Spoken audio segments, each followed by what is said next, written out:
Hi, my name is Marie Romagnano, founder of Healthcare Professionals for Divine Mercy. I'm happy to present to you our educational conferences that integrate medicine, bioethics, and the spirituality of Divine Mercy in patient care for healthcare professionals. Because of their importance, even if you're not a medical professional, we invite you to join us. Today, I wish to offer a brief summary of a presentation titled Having a Good Role Model, a look at Dr. Jerome Lejeune and Margaret Sanger by Dr. Bryan Thatcher. Dr. Bryan Thatcher is the founder and director of the Eucharistic Apostles for Divine Mercy. Dr. Thatcher begins his presentation with his insight into the message and devotion of the Divine Mercy. The Divine Mercy message is a spirituality that calls us to live and lead a merciful life. It includes forgiveness of others and self, trust in God in all situations, and being merciful to others, and includes carrying our cross as we all suffer in one form or another. In addition, St. Faustina had a great love for the dying, and as healthcare professionals, we are called to share the merciful love of Jesus with our sick and dying patients. Patients come to us, and especially those requiring hospitalization, are afraid and anxious. There are family dynamics and the issues within the families that we probably don't know about, lack of forgiveness that holds people back from healing, and they cannot, as St. Paul said, run the good race as they are carrying so much internally. St. Faustina said that we resemble God most when we forgive our neighbor. A good example is when St. Pope John Paul II visited his attempted assassin and forgave him. Trusting in the Lord is the hallmark of living the message of mercy. We must trust in difficult situations and also when we receive His mercy in the confessional. Dr. Thatcher then discusses the recent birth of his grandson Louis, who was born with an imperforate anus, a bowel defect. He noted if this was detected before Louis' birth, many may have opted to abort. Louis' brain, heart, and spine were all normal, and it was a cause of sadness to reflect on aborting a beautiful child as Louis. It was reported that in one country in Europe, there were no children with Down syndrome, giving the impression they had found a cure. But in actuality, this was not the case. They had aborted all the babies with Downs and had claimed that as a cure. Dr. Jerome Lejeune served as a good role model for us, a devout Catholic, and in 1958 he discovered that Down syndrome was due to an extra chromosome 21.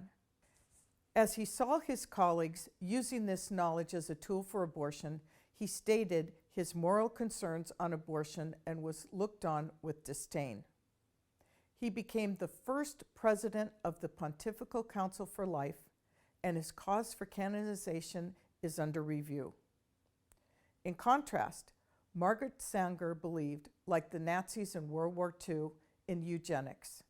This involved genetic manipulation to make a superior race.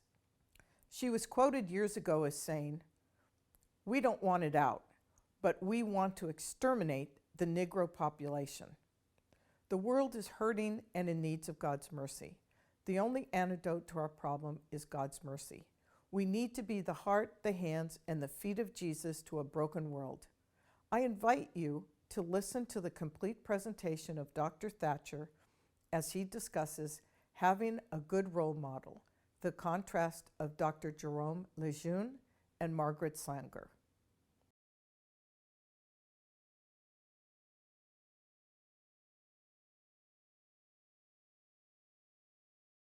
Before I begin the formal part of my talk, I want to thank Marie for having me again this year, and congratulations on another tremendous conference.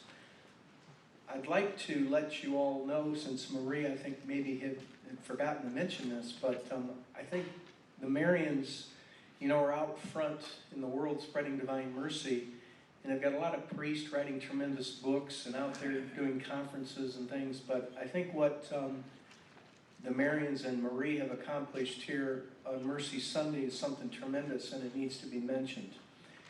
If you go to the Healthcare Professionals Divine Mercy website, which is, write this down please, thedivinemercy.org for organization, thedivinemercy.org/HPDM, Healthcare Professionals Divine Mercy. Marie has uploaded 31 of prior year's talks. Now if you think about it, people can write a book and it can sell well, and that's pretty much it. But you put a great talk on the internet that the whole world can see, it's going to have ramifications for years to come. And there are tremendous talks from prior year's conferences on there, and I can guarantee you that the talks from this conference are going to be up there as well. So this is going to be an ongoing formation for healthcare professionals for many years to come, and I think that's a great accomplishment for the Marians and Marie. So I commend you for that.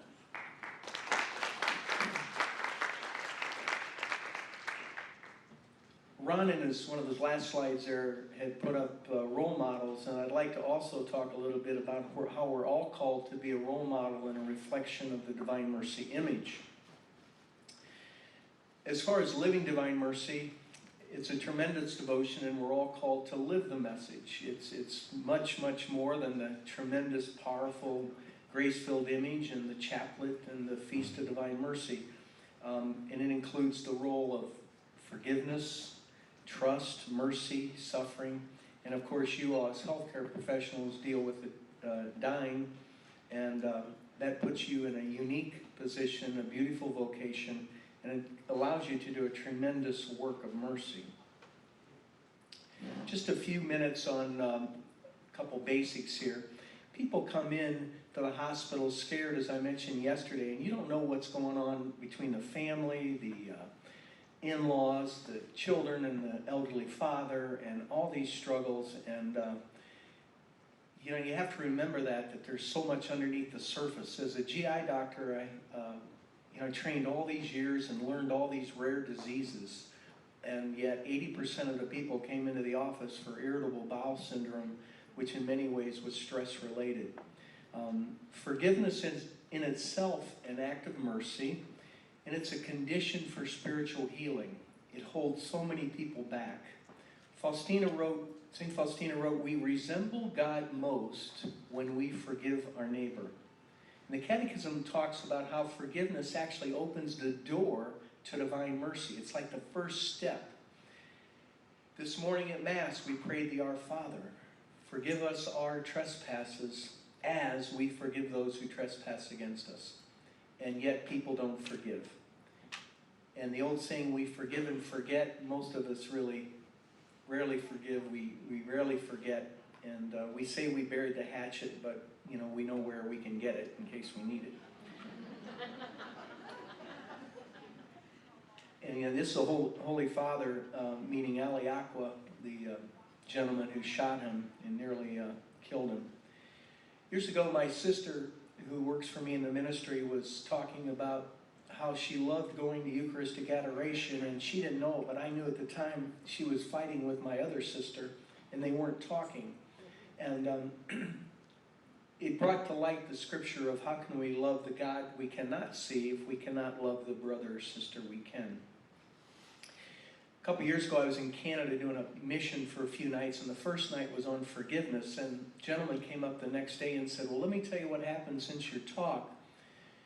He said, "My parents and my cousin's parents, they never spoke for years, and they fought, and both those sets of parents are deceased now, but after they died, the cousins, we just kept it up. We didn't really even know, but we never spoke to each other. And I realized that I had to reconcile with my cousin, so I called her up this morning, and she sobbed on the phone. She was so happy to hear my voice." You see, somebody has to take the first step in that reconciliation process. If you look at the image, you see Jesus' knee is bent. He's walking towards us, taking that step. Now, if you get smacked down and the person rejects you, that's okay. You can shake the dust off your sandals and move on, but somebody has to take the first step. And talk about problems in families. We had a call just the end of the week, last week. A lady called and was talking about she'd been the caregiver for her mother with dementia. Well, my mother had dementia. My mother-in-law has dementia, so it hit home. But the mother in her one day had a day of severe confusion, or every day is a day of confusion, but she had accused the daughter of hitting her. And the son had believed her, and it got some court order, and this was a devout religious mother, and then the mother then couldn't remember the next day that she said it or what was about. I mean, it was just such a struggle in that family, and there's so many things going on underneath the surface when people walk in the hospital. We've got the sacraments of mercy, we've got confession going on, and as Father mentioned, the pale rays represent the water which cleanses souls. And you do have to trust in God's mercy. When you go to confession, you have to understand that your sin was thrown in the ocean of mercy, the unfathomable mercy of God, the deepest ocean that has no bottom. There was a nun in Faustina's convent who had doubted that the Lord had ever forgiven her for her prior sins before she entered the convent. She had many confessors, and they all told her the same thing, but she just could not accept that God had forgiven her. And so she asked St. Faustina to ask the Lord that evening when he came to her, and she did, and the Lord told her this: "You tell sister that her lack of trust in my mercy wounds my heart much more than the sins she ever committed." We get hung up on how terrible we are and the sins we commit, and yet the Lord was more offended by her lack of trust in his mercy. And then there's the issue of forgiveness of self. We can forgive others. That's a tremendous work of mercy, but we also have to remember we have to offer ourselves that same mercy. We make mistakes. We have to forgive ourselves. That in itself is another. But many of us carry shame and guilt. We let go of that in inappropriate ways. Drugs and sex and alcohol, overeating, overspending, on and on it goes. We have to trust in God's mercy, and he loves us right where we're at. If you look at the 12-step program, the first 3 steps deal with a higher power, which of course was changed.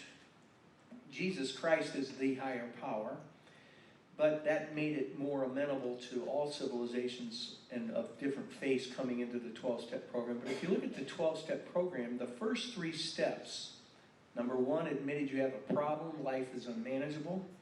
2, came to believe that a higher power could restore us to sanity. And 3, turn our lives and will over to a higher power. The first 3 steps deal with God.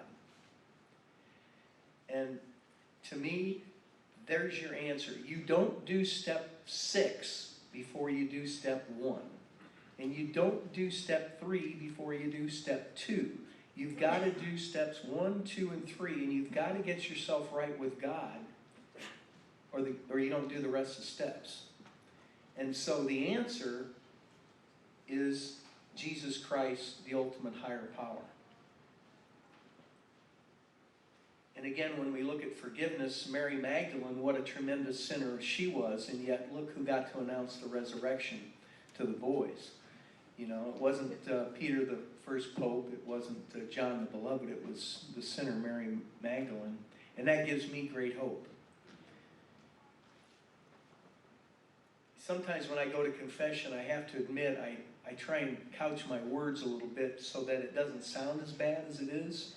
I don't know if you guys do that, but you have to be humble and you have to be open. And St. Faustina talked about we put on a mask and avoid everything that will bring us to recovery. But the Lord says, "A new heart I will give you." And aren't we all in need of a new heart, a heart for love and caring that's not scarred from the struggles and wounds of life? do we really trust in? Where do we spend the focus of our lives? Is it our jobs? Is it our retirement accounts? You know, we got to get so much because then everything will be good in life if we have so much in that IRA or Keogh or profit sharing. Is it our fancy cars, our jewelry? The Lord said, the more a soul trusts, the more graces it will receive. And that anxiety and discouragement are two of the greatest obstacles to holiness. Well, why do we get anxious and why do we get discouraged? I get that way when things aren't working out the way I want them to. I used to, years ago, have all my life planned out. I was going to have all this money. I was going to work for the poor. I was going to, work so many years and retire. And I look back now, and the Lord had different plans. And, you can't get all your ducks in order. 1 month ago today, we had our 4th grandchild born, little Louis. And I had seen him at birth, beautiful little son. And I hadn't really seen him until the day of discharge, which was Saturday morning. And everything seemed to be going along, although for those few days my daughter kept saying, he seems real fussy, and well, my wife and I have 7 kids, and they all seem fussy for what I remember, but, so she called me Saturday morning and was sobbing on the phone. I could barely make out her words. And she said the nurse came in and pediatricians had been in. Our daughter had a C-section, so she had been on morphine. That they were tapered off, but she said, Dad, the nurse came in and realized that he hadn't had a bowel movement for 3 days. And his anus is not opened. And she said, they're going to do an immediate emergent transfer from St. Joseph's, where we are, down to Tampa, and he could die.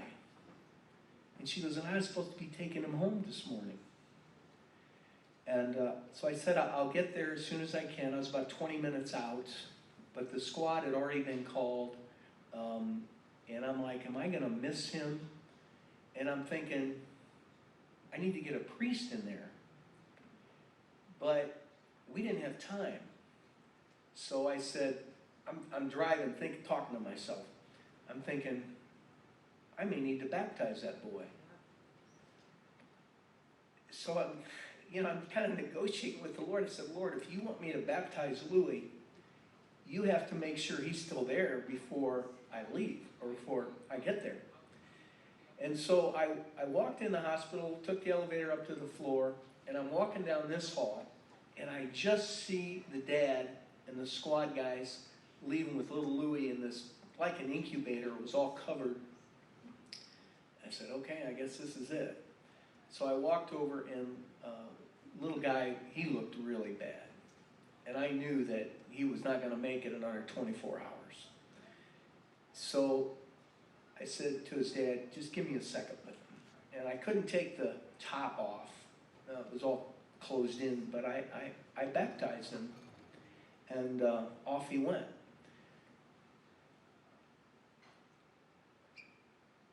He had emergency surgery that afternoon. He had the rectum had not come down and connected to the anus, and he had a fistula from his rectum to his urethra, which I think at this point in time they had not done much with, but they had done a little colostomy on the little guy. So there's a little 6-pound baby with a colostomy, and he made it through the surgery. They were having all kinds of troubles with the colostomy leaking over the next several days, and feces kept getting in the wound, and it finally dehisced. And I told Andrea, and one day I got, Andrea, I think they're going to have to go back in and move that colostomy over. This is never going to heal. And sure enough, the next morning she called me and was distraught and said, Dad, the surgeon's talking about surgery. And I go, well, this is what I think they're going to do, which they did. And he's doing okay. He's going to have 2 more surgeries down the road. The next one, they'll go in and connect the rectum to the anus. And then 3 months later, they'll go in and, God willing, they'll close the colostomy. But it was interesting. Andrea had severe nausea during the first trimester. And nothing was working, and the doctor had prescribed Zofran. And she only took a few pills of it. Now, her best friend went all through middle school, high school with her. One of their friends is a doctor actually out in Loma Linda. And she called her. And then Grace called me and said, I called the pediatrician and asked him what steps and the surgeries and all this, were going to be. And the first question she asked was, did she take Zofran during pregnancy? And so Grace Googled Zofran, and there's all kinds of stuff popping up about congenital defects, cleft palate, and imperforate anus. Haven't even addressed that with Andrea. I'm like, we just got to get Louie through all this stuff. Didn't want to burden her with all that. But it was an interesting journey for me, and of course we're not through it yet, but I remember taking Andrea, because the squad had taken the baby, and I took Andrea home and got some clothes to go over to the hospital before his surgery. And she was so distraught she couldn't talk hardly, she couldn't think straight. And I said, well, let's pray. And she goes, I can't pray. So I prayed. And I found myself, and particularly Andrea and the father, they were getting way ahead of themselves. What's going to happen?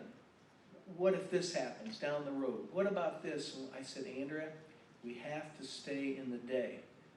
Today he's doing well, and we just have to thank God for the day, and then we'll see what tomorrow brings. Because if you get way ahead of yourself, it's going to kill you. Your mind is running, and all your anxieties and fears, and you're going down a path you don't want to go. And when I did that with her, it calmed her down. She realized, it's okay today. He's eating, his colostomy's working, that's the most we can hope for today. And we'll have, like Scripture says, let tomorrow take care of itself.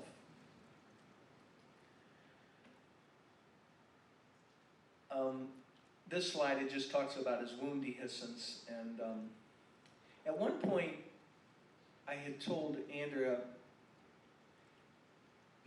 let's go down to the chapel and pray.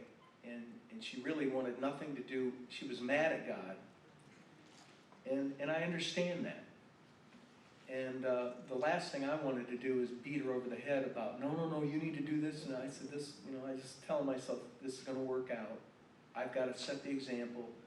And my wife told me one day she had gone down to the chapel to pray. And then later Andrea came down to pray. But people have to work through it at their own speed. And they're all at different spots and locations on the journey. And the last thing I want to do is to just say this is where you need to be, because that was inappropriate. If you let your mind go, you go, what lies in store? One day Andrea texted me, now her husband, Lou, he loves baseball. And he has all these great baseball cards, a great baseball card collection. And it just about broke my heart. She texted me one day and said, Lou was holding Louie, and he was teaching little Louie about baseball. And he's talking to him about how to play the game. You get to first base and second and a home run and all this stuff. And then he's telling him about great baseball players, Ty Cobb and Mickey Mantle and, and I thought, now that is the beauty of life. That said it all for me.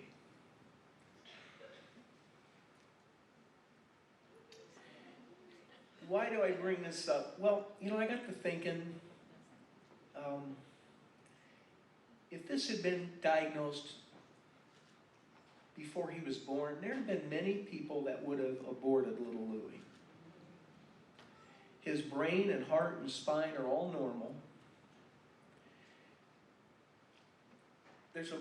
Immaculate had written a story about a young boy, a little pagan boy, had no education, no religion, but Jesus had appeared to him in Rwanda. And there were all these, several thousand people were coming when he was having apparitions from Jesus. And the Lord had actually taught this boy the Our Father.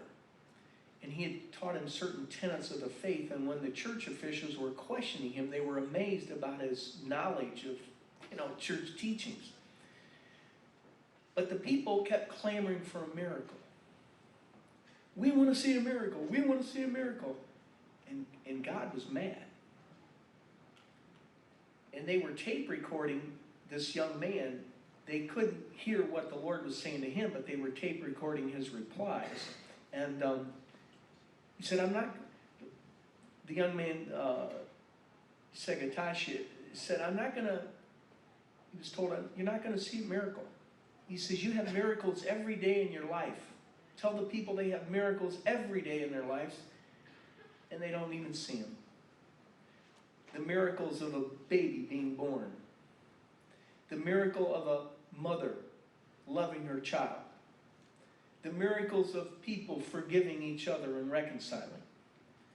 He said, you're not going to see a miracle. But then on the cassette you hear this tremendous loud thunder. It shook the table where the recorder was on, and that was God speaking. Many months ago I read an article, I don't remember if it was out of the Netherlands or Belgium, but it was a doctor had said that they had cured Down syndromes. And I thought, cured Down syndrome? What?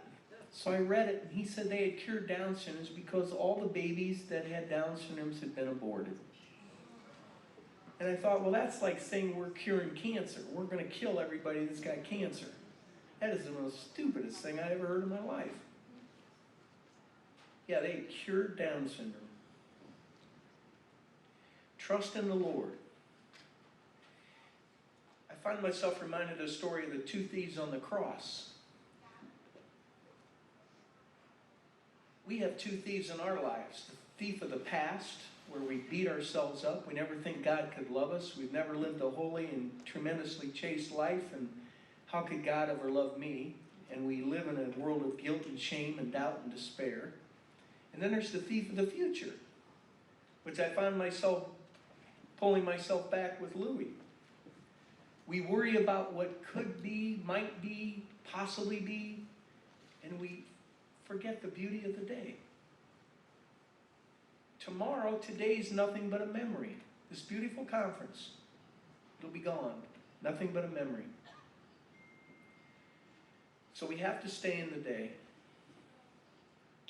Many of you know the story of the near drowning of my son John Paul years ago. John Paul's now 23. But when all this happened, he really said something that just kind of threw me back a second. He said about Louis. He said, now I know how you must have felt when Bryan, my son, called and said I was dead. Because he has a child of his own, and he looked at Andrew and said, man, they are really going through suffering. Because he had the empathy.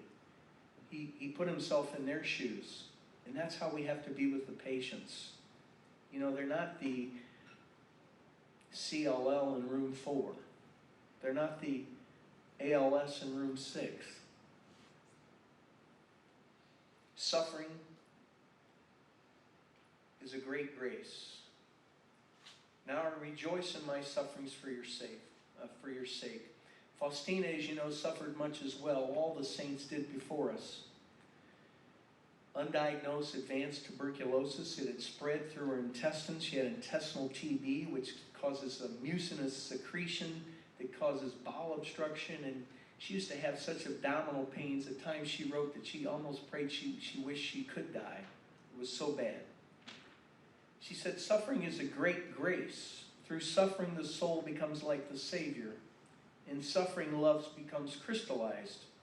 The greater the suffering, the purer the love.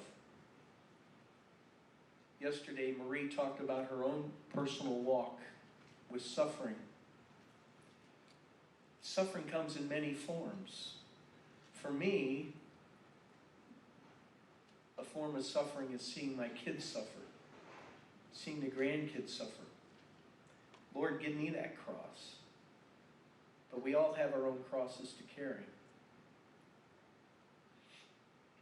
I tell my kids there's two types of suffering you're going to have in your lives. Ones that you cause, and others that just kind of come out of the blue. Andrew wasn't expecting that nurse and doctor to come in that morning. It was a curveball. You can't really do much about things like that other than just carry it. But, you know, we've got to avoid the mistakes that we make and poor choices. And when we do suffer, we have to look to our Lord, receive the sacraments, and Our Lady is a source of strength and comfort. Faustina said if the angels were capable of envy, which they're not, but if they were capable of envy, they would envy us for two things that we as human can do. One is receive Holy Communion, and the other is suffering.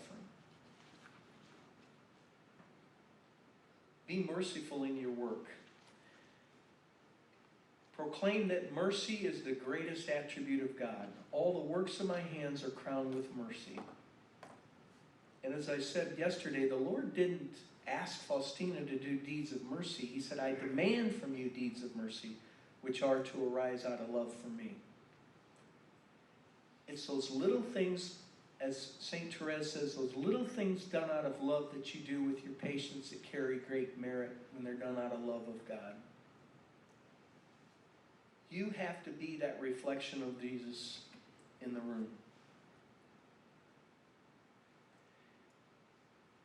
There was a poor man that came to Faustina's gate, which she recorded in her diary. And imagine the time, the country's poor, there's limited food, people were hungry, and the nuns used to get upset with her because she would bring these people in and give them whatever little food they had. And the beggar came to the gate in his tattered clothing. It was winter. She took him inside and made him a little broth and a potato and an old piece of bread. And he ate it, and she looked over, and the man had disappeared, but in his place in the chair was Jesus Christ himself.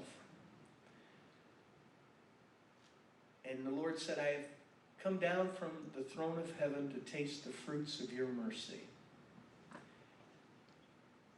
So just think about that when you do those little things out of love. You plop up the pillow for a patient. You help them in whatever way you can, the little things. We ship containers, medical supplies. I'm having a hard time getting a container out right now to Kenya. I'm not sure where I'm going to send it, but we've been doing this for 25 years. And all the stuff is donated. You know, in America, we throw so much away. I don't even try to get the stuff anymore. It just comes out of the woodwork.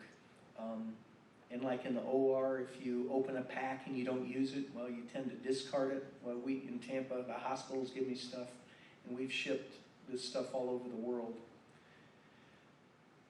But while reflecting on the last month with little Louis, I want to discuss Dr.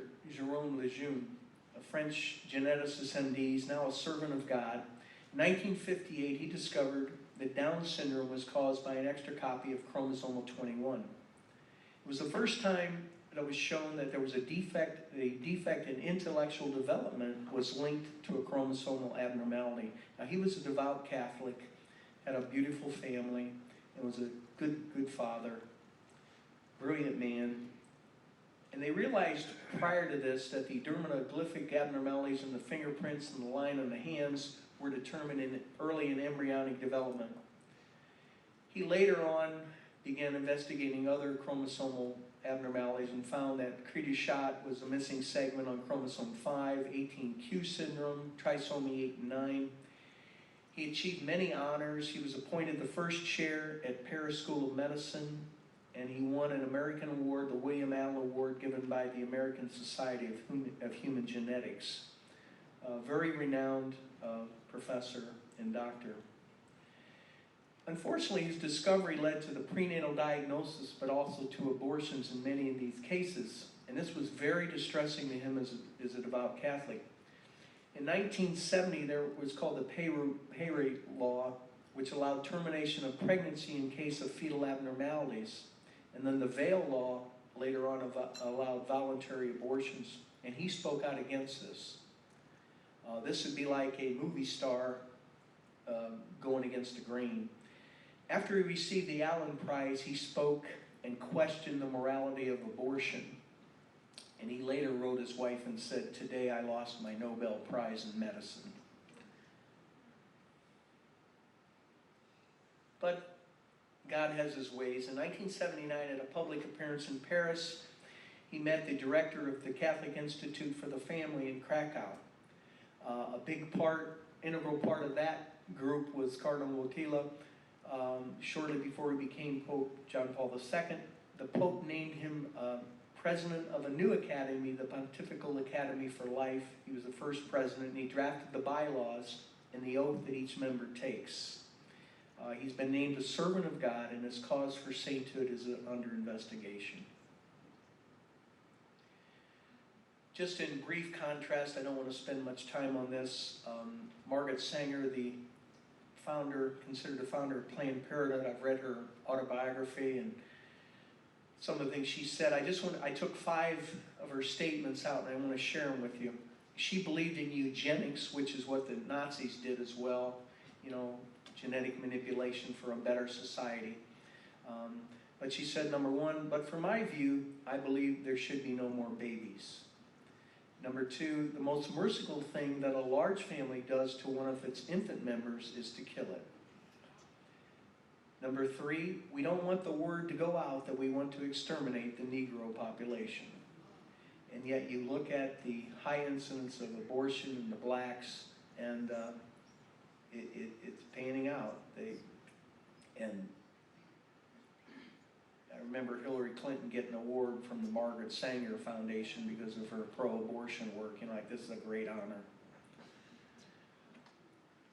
Number 4, I accepted an invitation to talk to the women's branch of the Ku Klux Klan. I was escorted to the platform, was introduced, and began to speak. In the end, through simple illustrations, I believe I had accomplished my purpose. A dozen invitations to speak to similar groups were proffered.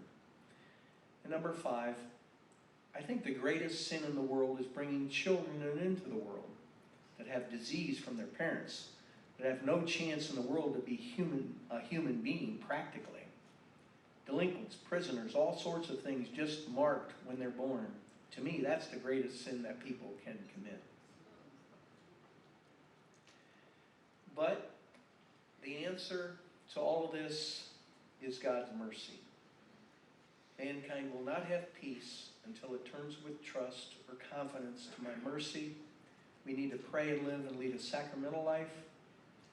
I hope these last 2 days accomplish what Marie's been working on now for 15 years, that you fall back in love with your vocation, motherhood, married life, but take time to smell the roses.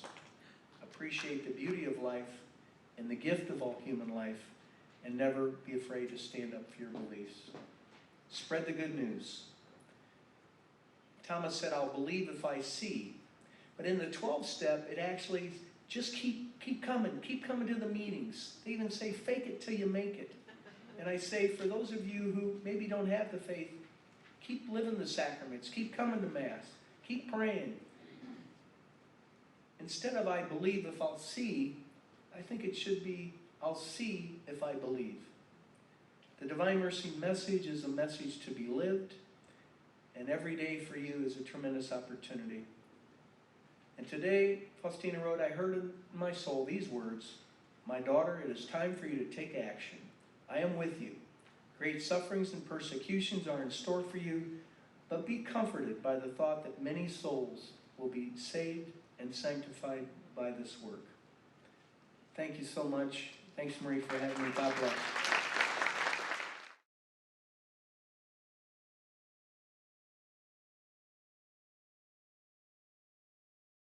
Thank you for viewing our program. Please see our website, divinemercymatters.org, for additional educational resources. Thank you.